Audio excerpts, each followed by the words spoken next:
Words of Wisdom, Part 1.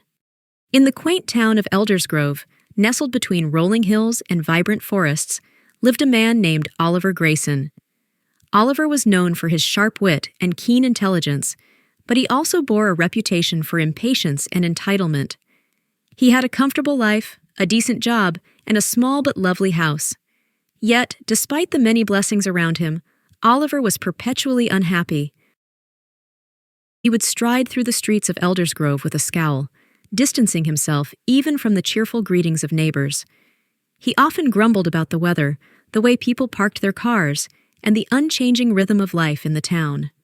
"It's all mediocre," he would mutter, convinced that he deserved more from the world around him. While taking one of his customary jaunts through the winding woods that framed the town, Oliver stumbled upon a magnificent, ancient oak tree. Its gnarled roots sprawled across the forest floor, and its leaves whispered secrets in the gentle breeze. He often walked past this tree, but never paid it much attention. Today, however, something compelled him to approach it and run his fingers along the rough bark. As he touched the tree, he was engulfed by a sudden wave of emotion. Memories of his childhood flooded back to him, warm laughter shared with friends, the thrill of exploring nature, and the lessons imparted by his wise grandmother. When had he last felt such joy? He pondered this as he sank down against the sprawling roots of the tree, lost in thought. For the first time in years, he felt vulnerable. It was then that an old man emerged from behind the tree, a smile crinkling his weathered face.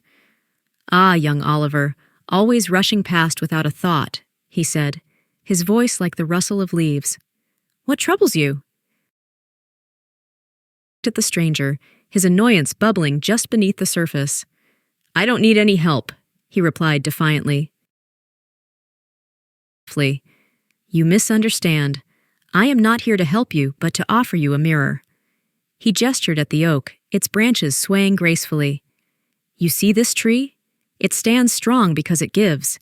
Its leaves shelter the creatures of this woods. Its roots provide stability to the earth. It takes nothing without understanding the balance of what it must give. Please don't forget to subscribe and give me a like." Only irritation gripped Oliver. "I'm not like a tree," he scoffed. "I don't have the luxury to provide for others. I'm just trying to live my life." "Are you?" The old man tilted his head in contemplation. "You say you are living, but what is life without connection to others? What is happiness without empathy?" Sank. The old man's words echoed within him, chipping away at the armor he had built around his emotions. Was he truly as selfish as the old man implied?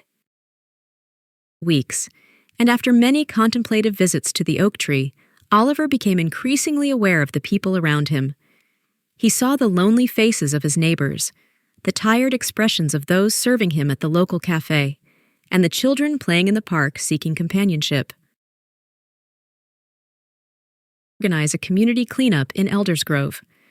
With a newfound sense of purpose, he interacted with people he had previously ignored, sharing laughter, stories, and camaraderie. As they worked together under the glorious autumn sun, Oliver felt joy bubbling within him, a genuine happiness that had eluded him for years. Of kindness, he felt lighter, unburdened by his previous perceptions of the world. No longer did he blame others for his discontent. Instead, he realized that he was the master of his own happiness. Months later, Oliver found himself once more at the foot of the ancient oak tree, no longer a man defined by selfishness, but rather one touched by the grace of connection. "Thank you," Oliver whispered to the old man, who had long since vanished. "I see now what you meant. When we give of ourselves, only then can we truly find peace." At that moment, Oliver knew he had stepped through the gate of paradise, not in a distant land, but within his very own heart.